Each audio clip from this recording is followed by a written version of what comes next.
I'm being followed.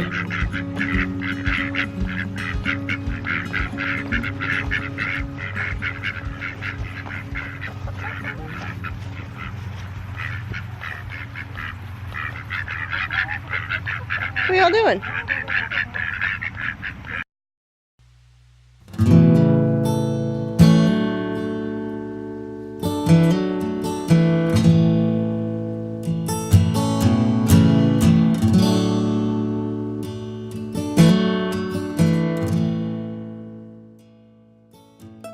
So my bread dough is rising in the oven right now. I'm making Portuguese sweetbread. I haven't made it in a very long time. Portuguese sweetbread is one of the many breads that I used to make all the time. I used to do a lot of bread baking. I pretty much made all of our breads. I even made hamburger buns. I never bought store-bought bread. And just over the past few years, I've gotten away from doing that, and I've really been wanting to get back into making my own breads again.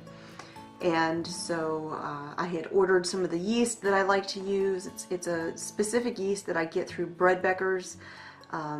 They have a co-op that delivers here a few times a year, and it's much easier if you order it with the co-op versus ordering it directly, because the shipping is just insane.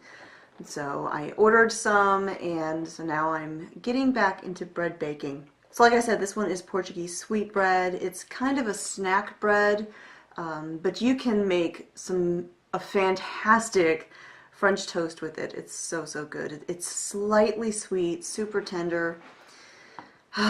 Yes, I've been craving it.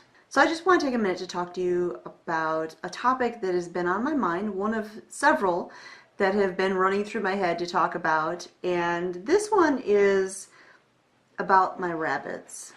Now, not too long ago, I received a very emotional email via Facebook Messenger from someone.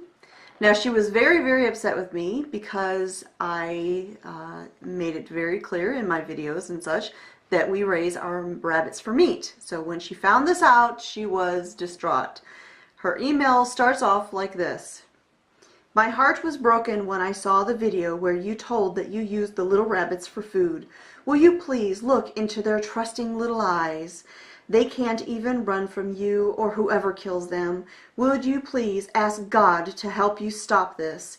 You know, in this day and time, we don't have to eat little innocent rabbits to keep from starving. And it goes on and on and on and on and on. Now, my apologies if I sound insensitive in the way that I read that, but I will be very honest with you. I am nothing else but.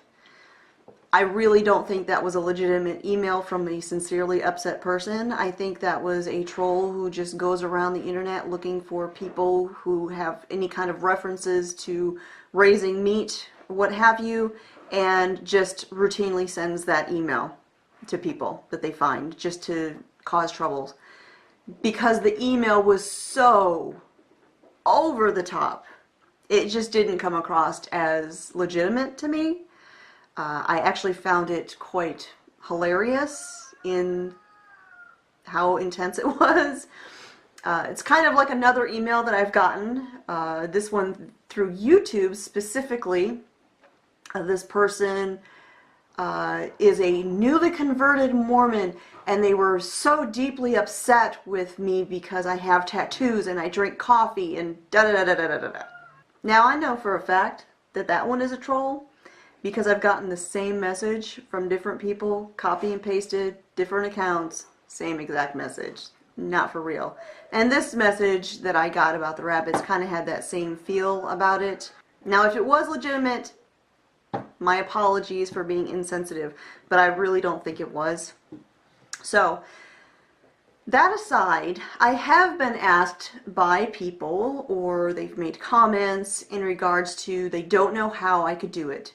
And that is raising the meat rabbits and then actually dispatching them and butchering them to feed our family.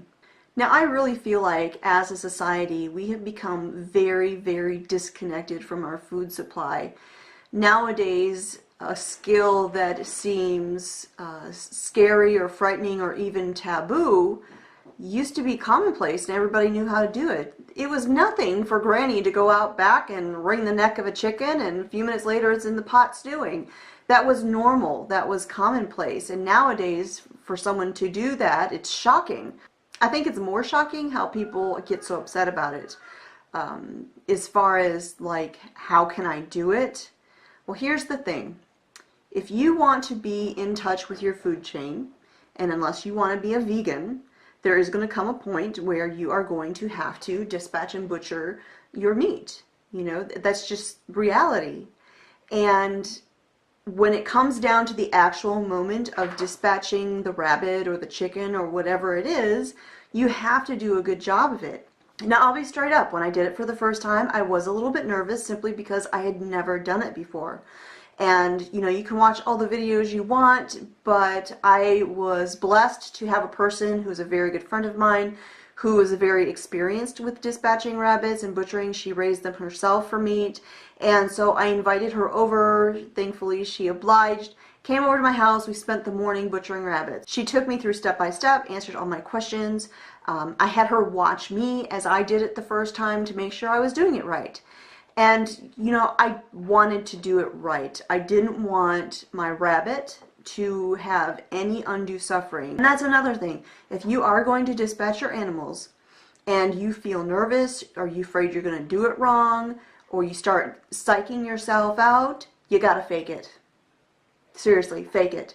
Because the last thing you want is to go to dispatch that animal and hesitate in any way to cause that animal stress or pain. So I go into that knowing it. And so I never make a real emotional connection to my rabbits because I know where they're going to go. I don't allow myself to do that.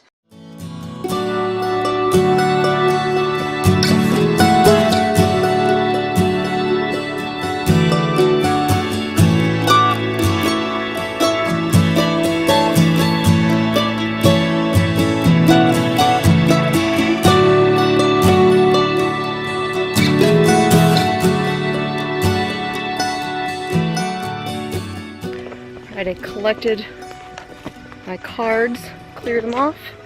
Now I'm going to put them back in the woods.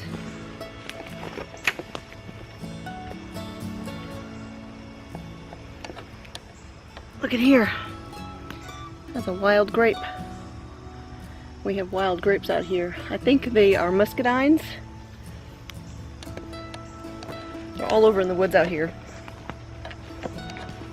You know, just because we live out in the country and we raise meat rabbits and chickens and all of that doesn't mean we have to be cruel to our animals. Doesn't mean we have to be uncaring. I treat my animals very kindly, tenderly. You saw the video recently where they all ran out to greet me to get their heads scratched and everything. You know, just because they're going to be sustenance for us doesn't mean you have to be cold. You know, I want my rabbits to be accustomed to being handled. I want them to not be afraid of me. And some people might think that's cruel, but dear critics, I don't need your approval.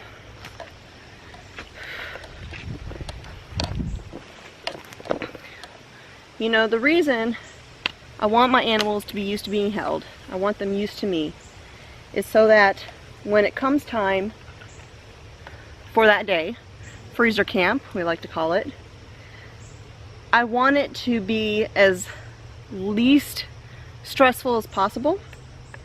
Ooh, mosquitoes, mosquitoes. I don't want it to be stressful. I don't want them to freak out the second I start to handle them, you know? I mean, if they're used to being handled, they're used to being touched and pet, then it's going to be over before they knew what happened. No stress, no fear. That's how it ought to be. There's a reason we call our farm a Good Life Farm. Like I've said in the past, we want everything that lives here to have a good life. There's no need for it not to have a good life, just because that life might not be long.